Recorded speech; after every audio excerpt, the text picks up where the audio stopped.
On this important night, our Democratic Congressman Krishnamoorthi of Illinois. He's a member of the House Intelligence Committee. Eugene Robinson is with us. He's an associate editor and Pulitzer Prize-winning columnist for the Washington Post. He's an MSNBC political analyst. And John Heilemann is with us. He's a national affairs analyst for NBC News and MSNBC. He is the editor-in-chief of The Recount. Congressman Krishnamoorthi, can you tell us how this markup is going to work in the House Judiciary Committee? The audience should understand that the normal process in a markup is kind of open-ended, and everyone involved can offer amendments to, and this is usually legislation, offer amendments to legislation. Markups for impeachment might be different in some ways. What do you know about how this will progress through the committee? Well, it should progress in the way that most markups do. And markup is just, in my opinion, kind of a fancy word for just saying it's an amendment process. Yes. And so people on both sides are free to offer amendments. And, my supposition is that folks on the other side of the aisle are going to offer an amendment that will likely strike the entire substance of the articles and perhaps replace it with nothing or something that looks far different than anything that the present articles resemble. But the way it works is that they have a chance to offer the amendment, make comments in support of their amendment, and then offer it up for a vote. And at that time, folks do a voice vote and then usually a roll call vote where they actually press the buttons or actually say aye or nay, and the roll call is then tallied. Are you aware of any Democratic amendments that might be offered in the committee? Might any Democrat try to offer an amendment to add something, say, from the Mueller report as an additional article of impeachment, or to add something about the president being named as having directed and participated in the crimes of Michael Cohen as an additional article? I'm not presently aware of such amendments, but the markup process is one that is basically liberal in the sense that it allows for people to offer up amendments on both sides. And Congressman, you mentioned the likelihood of a Republican amendment to simply strike the articles of impeachment. I'm sure that will be offered. I can't quite imagine what else will be offered. I mean, that amendment will be offered to the committee. It'll obviously be voted down on a party line basis. And after that, I'm not sure what wording in articles of impeachment the Republicans would want to change, because that's really all that's left available to you, is changing the wording within the articles once you've already tried to strike them both.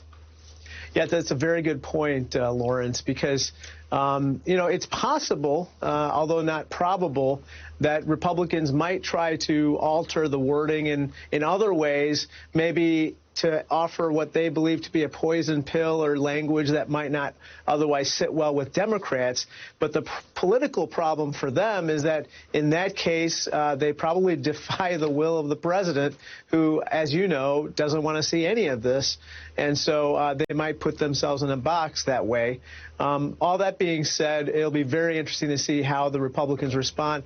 I would not put it past them to make long speeches and generally engage in some antics. And Eugene Robinson, I think we can guaranteed that the Republicans will use their time with their microphones to be as long as possible and absolutely as loud as possible. Loud seems to be the rule for Republicans in the Judiciary Committee. Yeah, a lot of table pounding, I think, and shouting and hooting and hollering.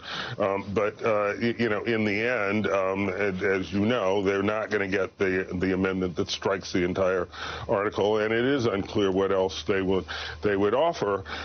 It's fascinating. This is an amazing day, and what the person who brought us here was not Jerry Nadler or Adam Schiff or Nancy Pelosi. It was Donald Trump, really. If you remember, Nancy Pelosi and many in the Democratic caucus had decided that, as Pelosi always said, that Trump wasn't worth this, that he had probably done impeachable things, but he wasn't worth putting the country through this. And then he did the Ukraine scheme, the Ukraine bribery scheme, capped by the phone call, and then the whistleblower came forward, and immediately the whole thing changed, and it became not unlikely that there would be impeachment, but really became inevitable. He forced the hand of the House, and the House had to respond. And John, how Nancy Pelosi, back when she was saying Donald Trump wasn't worth it as impeachment, which is an odd thing to say about the president and impeachment, she also said something else that sounded strange at the time, which was Donald Trump will self-impeach. Yes. Now we know what she meant. I mean, look, you think about the behavior that brought us here, as Gene says. It's not just that he did these things that compelled the House to impeach him. It's that he got away with the Russia thing. You got through Mueller, you had Mueller on the Hill, and the next day he picks up the phone and calls Zelensky. It still is the craziest thing that's happened in this entire scandal, that he was doing it that very next day. I would say, though, it is true that Donald Trump self-impeached, but I also think that if you think about what happened today, that we did not know 24 hours ago, was that there would only be 2 articles of impeachment. And that was very much, I think, tells you a lot about the power of Nancy Pelosi, who from the beginning of this scandal, when she realized that she was headed down the path to impeachment, said to people privately in her caucus, the congressman will probably affirm this, said, we're going to be done by Christmas. The House is not going to be voting on this in an election year, and we are going to have this be narrow. We are not going to let this be sprawling. We are not going to take on Mueller claims. And there was a lot of debate, fractious debate in the Democratic caucus over this last weekend about should we have 3, 4, 5. Some people wanted 7 or 8 articles of impeachment, and to go back and bring out those very justified claims, obstruction of justice, that Mueller laid out in his report. Nancy Pelosi, Adam Schiff, whether they're proven right or wrong, I do not know, but they have been very clear about what they wanted in this, and they got it. And Congressman Krishnamoorthi, what can you tell us about the party's move to eventually agree on just the 2 articles? How recently was there still consideration of the possibility of more than just 2? I think there's been a healthy discussion of this, until very recently. And I think that, basically, I think there are very good arguments to go both ways. At the end of the day, as you've noted, basically these articles of impeachment are a very simple and clear 8 pages plus, basically eight pages. And you can distill very quickly the wrongdoing at issue, and most people understand it. Obviously, if you put other articles, including portions of the Mueller report, within this particular framework and add additional articles, it requires a lot more explanation, a lot more witnesses.